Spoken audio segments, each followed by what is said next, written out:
For today's little adventure, we're going to read The Bernstein Bear St. Patrick's Day by Mike Bernstein. The Bernstein Bear St. Patrick's Day. 'Tis the luck of the bearish, or so we are told, that leads us on to a pot of gold by Mike Bernstein. It was in between time and bear country, the time between the end of winter and the beginning of spring. The weather couldn't decide whether to be cold and snowy or warm and sunny. Sometimes it was both warm and snowy, with spring flowers poking through patches of snow. The holidays were in between as well. Valentine's Day was long gone and Easter had yet to arrive.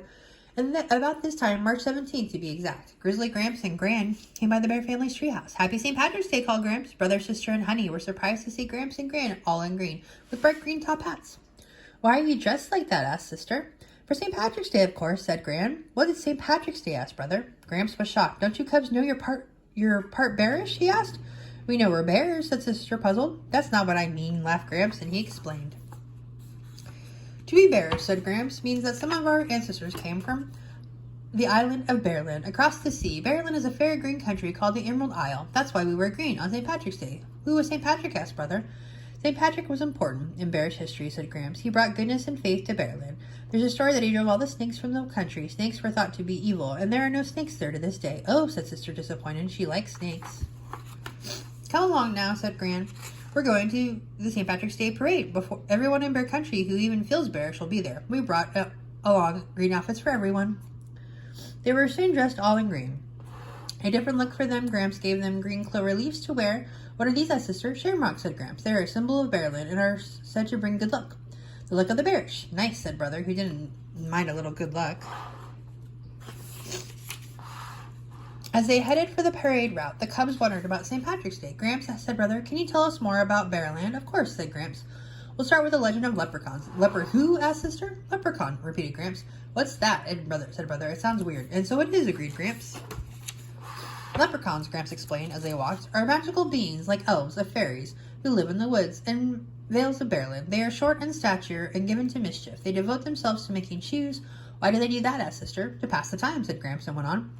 They use their magic to find buried gold and hide it in iron pots. It is said there's a leprechaun pot of gold at the end of the rainbow, if you can find it. Wow, said the cubs, impressed. The family reached the parade route down Main Street in Beartown. Papa set up folding chairs, and they settled down to wait for the parade to start. It was one of those warm and sunny in-between days. The cubs relaxed in their chairs, thinking about leprechauns. They began to doze off, and they dozed to dream.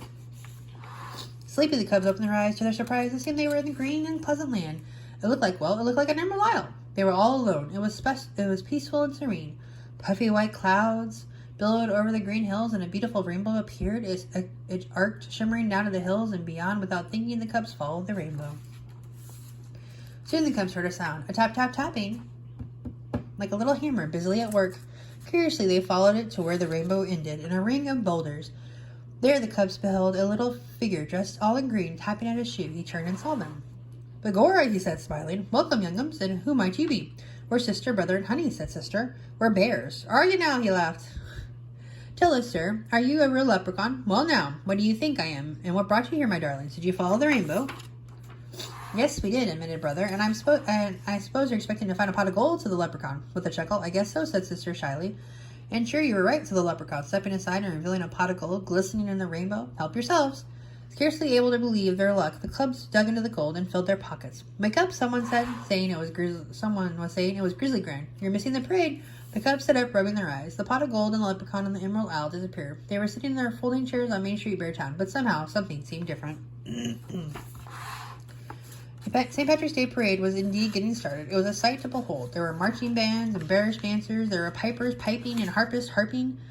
Mayor and Mrs. Honey Pot drove by in their long lavender limousine. The whole Beartown police and fire departments came marching along. The parade would be wound up with a troop of bears dressed as leprechauns, each carrying a pot of gold. As the bear family packed up their things and started for home, the cubs thought back to their vision of the Emerald Isle and the leprechaun's pot of gold. Had it really been just a dream? When Honey thought she caught a glimpse of something, a little figure dressed in green, hopping behind a boulder, and she thought she heard the soft chuckle. Could it be? Begorra, who could tell? The end.